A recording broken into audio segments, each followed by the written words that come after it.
Oke, di video sebelumnya kita berhasil melakukan deployment ke software platform as a service yaitu Heroku, di mana di Heroku ini ada beberapa yang perlu kita persiapkan, seperti menyediakan yang namanya profile, kemudian default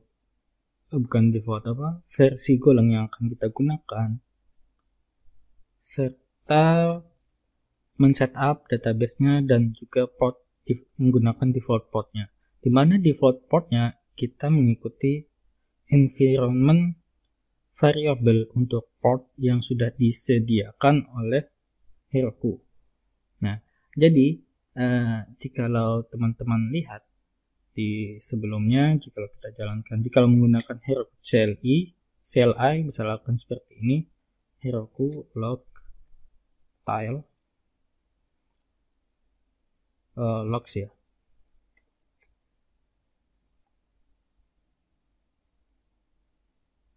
Oke, di sini aplikasinya sudah berjalan dan kita bisa melihat setelahnya log yang kita lakukan sebelumnya. Seperti mungkin coba kita hit endpoint di sini, user 1. Nah, di sini kita dapati ada info dengan ada request masuk dengan get pet user.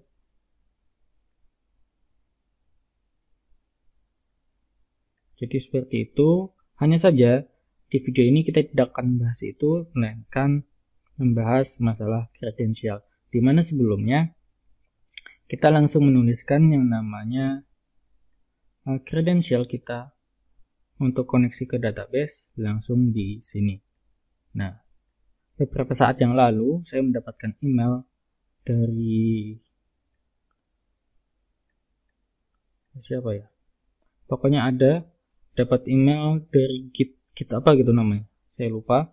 Itu menyarankan untuk tidak mempublish yang namanya kredensial ke dalam repositori GitHub. Nah, jadi di sini sebelumnya ada yang namanya kredensial untuk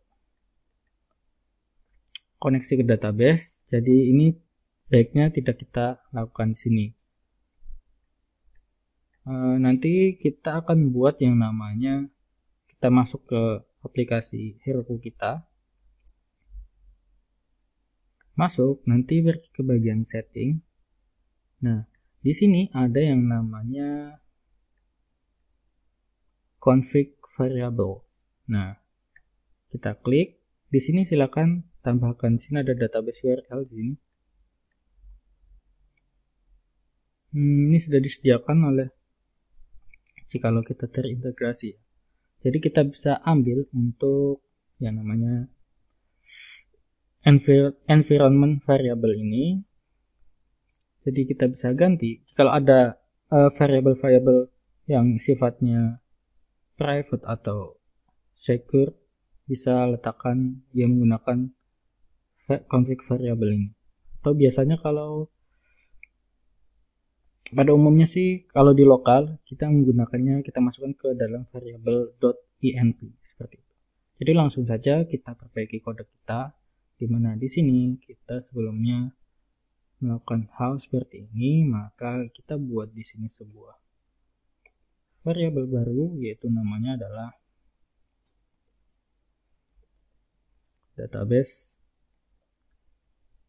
URL, di mana database URL kita dapatkan dari yang namanya get env, kemudian key-nya adalah sebagaimana yang di sini, kita kopikan. Nah, kemudian jikalau database URL-nya tidak ada, dan mungkin ini untuk lokal,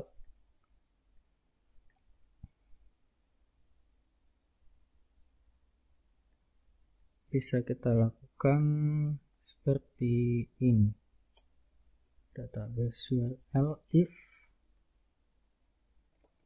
database URL sama dengan empty string, maka kita akan assign database URL-nya dengan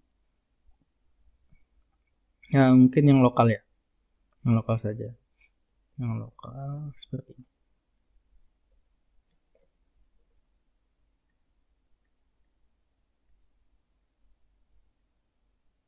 Nah, jikalau database URL-nya tidak ditemukan atau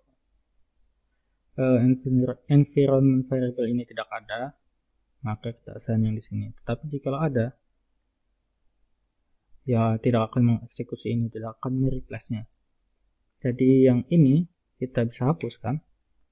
Kemudian kita assign atau kita assign value-nya ke dalam variable Postgres SQL ini. Baik, di sini kita dapati error di mana konstanta dia memerlukan konstan, sedangkan di sini dia tidak konstan.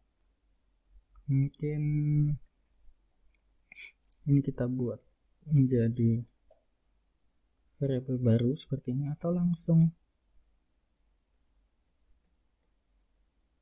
kita buatkan di sini saja database URL. Nah, ini tidak kita gunakan, bisa kita hapus.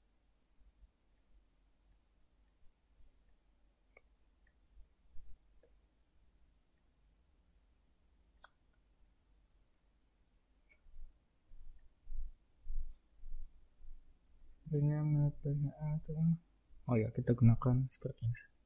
Nah, oke, sudah. Kemudian kita bisa lakukan commit, karena sebelumnya ingat kita men-setup untuk bagian deployment ya. Bagian deployment ini kita sudah melakukan yang namanya enable automatic deploy, di mana kita mengambil kode kita dari GitHub. Jadi jika ada perubahan di GitHub kita ini, maka dia akan trigger setelahnya ya CICD, dia akan deploy secara otomatis. Jadi coba saja kita langsung deploy kembali untuk yang ini.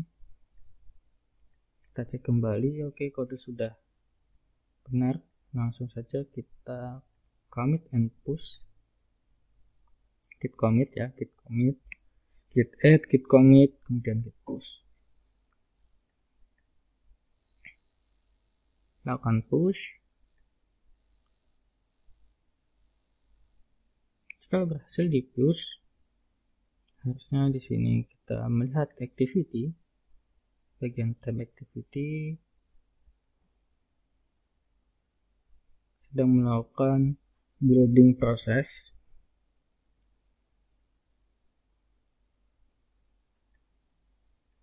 Kita menggunakan Golang versi 1.17. Jadi kalau tidak didefinisikan di bagaimana dicontohkan di video sebelumnya, maka akan menggunakan default versi Golang yaitu 1.12, dimana itu tidak yang kita inginkan, karena memang beberapa modus itu ada yang mewajibkan minimal menggunakan Golang versi 1.13, ada yang 1.14, sedangkan kita menggunakan yang versi 1.17. Jika menggunakan 1.12, maka akan ada file di penginstalan modul-modul yang lain, dan juga gagal di building aplikasi kita seperti itu. Di sini sudah selesai. Coba kita akses kembali ini, dan berhasil. Oke. Artinya ini sudah berhasil connect ke database. Kalau kita lihat ke bagian ini, database.go, kita sudah mereplace-nya menggunakan OS get env. Jadi cukup itu sih untuk video ini. Jangan lupa nanti teman-teman bisa tambahkan config variable jika memang tidak ada, bisa ditambahkan cara melakukan koneksinya, database URL-nya di sini, dimana ini key dan ini value, seperti itu. Cukup di video ini, terima kasih, sampai jumpa di video yang lain.